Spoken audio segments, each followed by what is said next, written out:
Hello, beautiful people, lovers of African football and lovers of football in general. My people, you know the culture already. On this channel, we'll talk all things African football, from the national team side to club side players playing abroad, and all things African football. You have it right on this channel. So without wasting much of your time, we got a lot to talk about. The CAF Champions League final has been concluded, and we have a new champion in the continent of African football.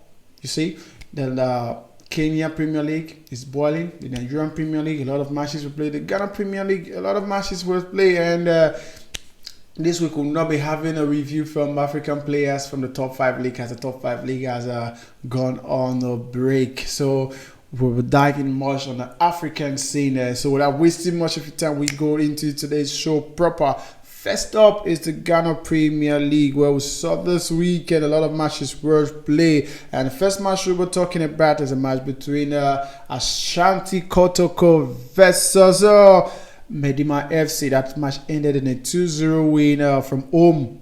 Imagine Ashanti Kotoko winning away from home against number 3 on the league table, Medima FC, by 2-0. Although they had a red card in that match, Ashanti Kotoko had a red card in that match, but hold on to win that match by 2-0. So they still sit on the top of the league table.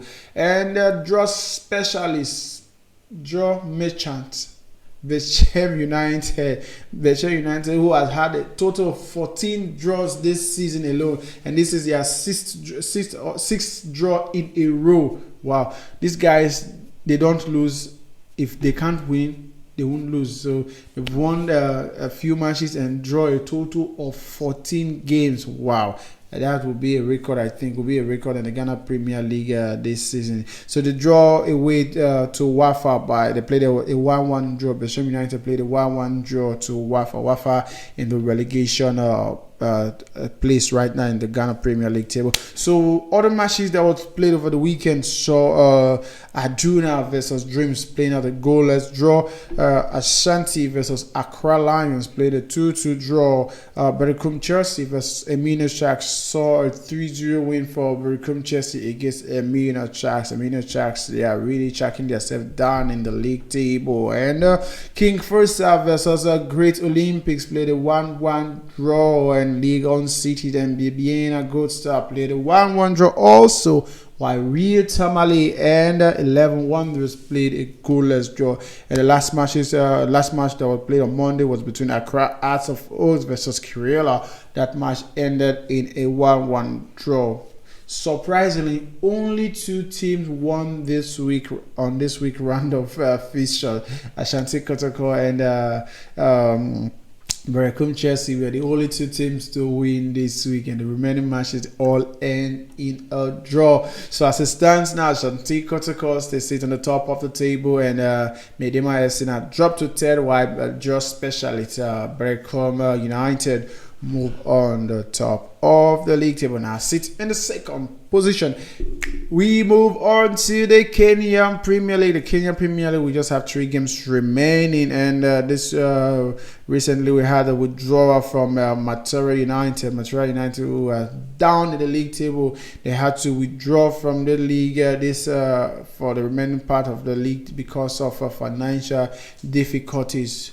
We all know how the COVID have really affected football worldwide, and we're sympathizing with Matera United for the financial difficulties, not being able to pay players, and travel, logistics, a lot of things. So they thought it wise that it would best for them to withdraw from this season Kenya Premier League. So their remaining matches has been awarded to the teams which they will be playing. We're supposed to play a 2-0 win and also a 3-point. And league leader Kakamega Homeboys had an opportunity to extend their lead at the top of the table over Tuska and Bandari, but they failed to do that as they were defeated at home. Who would have imagined that Homeboys would be defeated at home? Imagine their name, Homeboys, being defeated at their home to Leopards. But the Leopards, they're really, really shocking everything to see how they're gonna They won that match by 2-0. Leopards sit in the 6th position in the league table. Tuskal United weren't in action this week, so they still sit at 3rd in the league table. And Bandari FC failed to also win as they were head to a goalless draw by Ulinza Star. Wow, Bandari sits second in the league table. They played at a goalless draw away from home. The other matches saw Nairobi Star losing at home to Golmiha by 3-2. Nguza Sugars defeated KCB by 1-0. Talanta FCs and Kariobangi Sharks played a 2-0 win for Talanta FC, while Wazito and Bilko United played out a 2-0 win for Bilko United away from home. Sofapaka versus Vihiga played a 1-0 win for Sofapaka, while Police FC defeated Pasta Rangers by 2-1. So as it stands now, Kakamega Homeboys still sit on the top of the table, and Bandari second and Tuskal third. And we move on to the Nigerian Premier League, where a lot of matches were played. As it stands right now, I think Rivers United are one hand on the league trophy right now, because they seems to be winning every week. They defeated Dagada FC by 3-2 in this weekend round of fixtures, and to keep and maintain their position as the number 1 on the league table, while Eyimba of Aba also won their match against Nasarawa United by same result, 3-2. Eyimba of Aba are struggling in this season, but things are going well for them currently. They won their match against Nasarawa United by 3-2. So all the matches from the Nigeria Premier League. So Atlanta defeated Shooting Stars by 3-1. Kwara United and Aqua United played a 1-0 win for Kwara United. Play 2 defeated Rangers by 4-0. Comprehensively destroyed Enugu Rangers by 4-0 for Kondo. Wow. And other matches was between Remo Stars and Kano Pillars. Kano Pillars in the relegation dog fight, winning away to Remo by 3-1. Defeated Remo Stars by 3-1. Remember, Kano Pillars, we are fan for crowd trouble the other time, and they are still in the relegation fight. So other matches was between Sanchez Stars versus Casino United. So Stars defeated Casino United by 2-0. Wiki Tourists and Abia Warriors, and then a 1-0 win for Wiki Tourists, while MFMFC versus Gombe United ended in a 3-1 thrashing for Gombe United. MFM winning that match by 3-1. And the last match from the Nigerian Premier League was between Niger Tornadoes versus Lobby Star. That match was abandoned. Again, crowd trouble. Fans wahala again in the Nigeria Premier League. How long are we going to continue with this same situation all over in the Nigeria Football League? It's occurring too much in the Nigeria Premier League, and it's not good for the image of Nigeria Football League. How can the fans come to a stadium to watch a football match? Because your team is playing a goalless draw, you have the right to go into the field to beat players and officials, injuring them just like this. It's sad. It's not nice. You can't do that. You can't do that. You can't call yourself a fan of a club because your club is playing a goalless draw. You come into the field of play to beat the opponent and the officials. It's so sad. And I really call on the Nigeria Football Authority and the Nigeria Football Federation to really take a good action, a very strong action against this Niger Tornadoes, because if you notice, this is not their first time, because they actually be banned from playing their own match in their stadium in Mina, and they move to Kaduna, and still moving to Kaduna, you are still doing this to beat up opponents because your team is playing a goalless draw. It's poor. I really call on the Nigerian Football Federation to really do everything possible to see a lot of actions against this Niger Tornadoes team. For this is not their first time. I believe they have been warned in regards to this situation, and they are doing it all over again, and it's sad. So Nigeria Football Federation and Nigeria Premier League, please you have to really do something about this reoccurrence of crowd troubling and beating up opponents and destroying things. It's not nice. It's not nice for the image of the Nigeria football at large.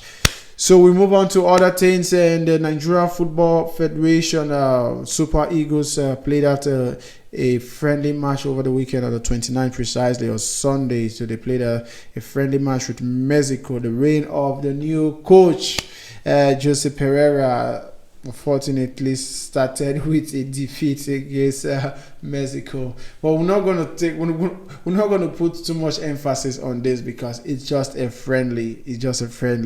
The first half was a very poor first half. Nigeria had no shot on target, no shot on goal, and very poor. But they came out in the second half, and Cyril Diesel, the Feyenoord striker, equalized for Nigeria before 3 seconds scoring an own goal in that match to give Mexico the all important win in that match.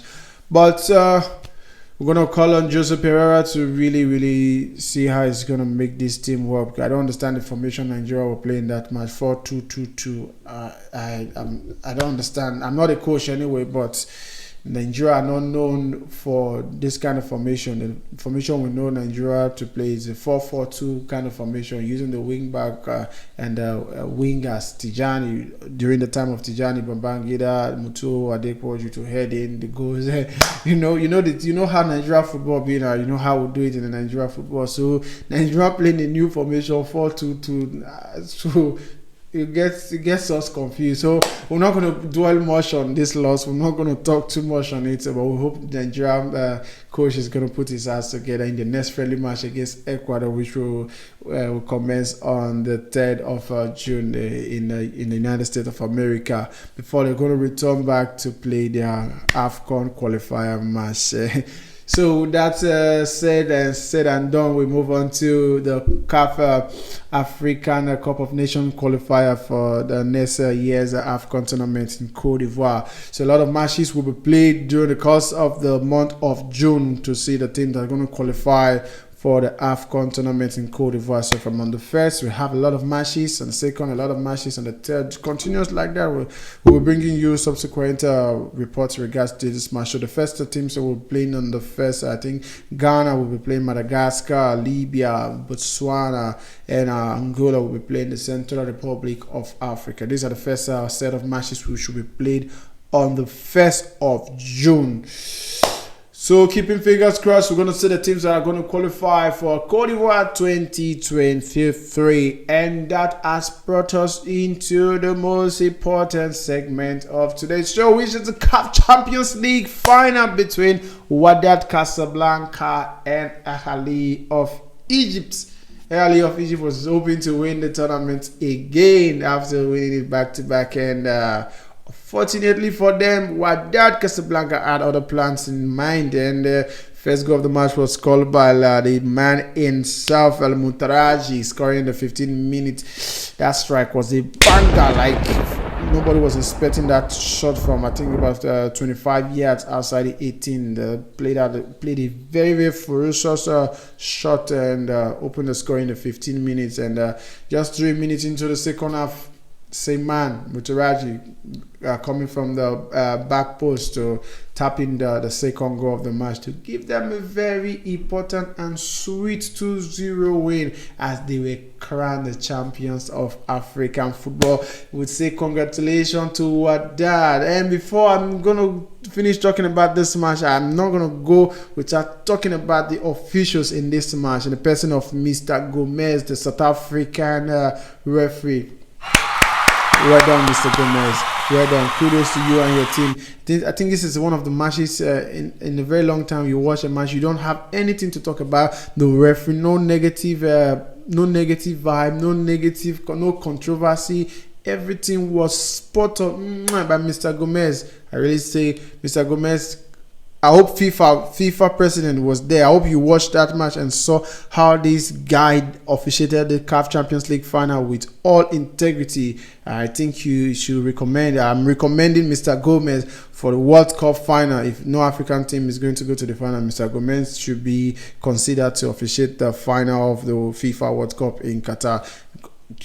check out. No African referee has been officiated in the final before, and we have a very competent referee, not the ones we've been seeing in Europe. VAR controversy. VAR wasn't used all throughout this match. There was no call for VAR. Everything, it felt like as if VAR wasn't in existence, because Mr. Gomez had everything spot on during the course of the match, and the level of football that was played was top-notch, high-quality football, good passing, good goals, good control of play from Ali. But unfortunately, Wadad had other plans. Wadad, congratulations, Wadad. And I say Ali, commiseration, and hopefully next year tournament you come back and see if you can retain, if you can take back your crown. But for now, the champions of African football is who are that. And that also brought me to another stat. You know, Bakini, the Moroccan team, won the Confederation of African Football, and with that, Morocco winning the CAF Champions League. So currently now, Morocco are the king of African football. Nobody's going to drag it from them. They won the CAF Confederations Cup and they won the CAF Champions League, and crowning them the champions of African club side football this season. So we say congratulations to Morocco and also the fans in that stadium. Wow.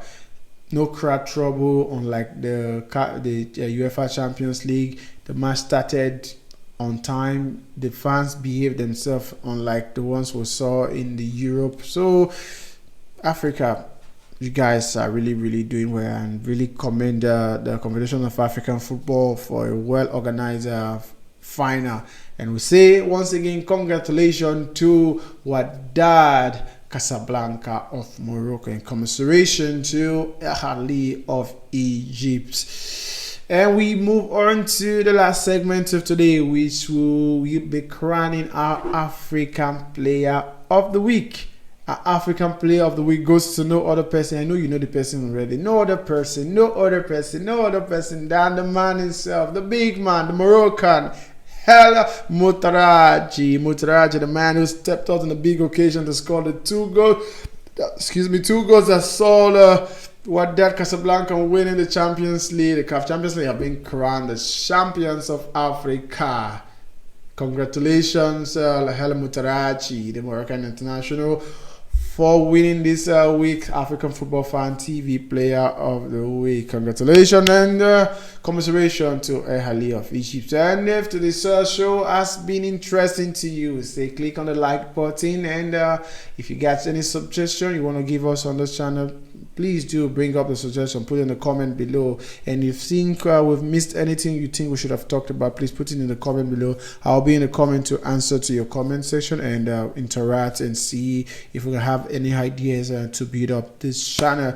So, and if you haven't subscribed to this channel, this one is important to me. Please subscribe to this channel. Let's get to 100 before the ending of this week. Subscribe to the channel and click on the notification bell to keep you up to date with content from this channel. And until I meet you again, I say God bless you and stay safe.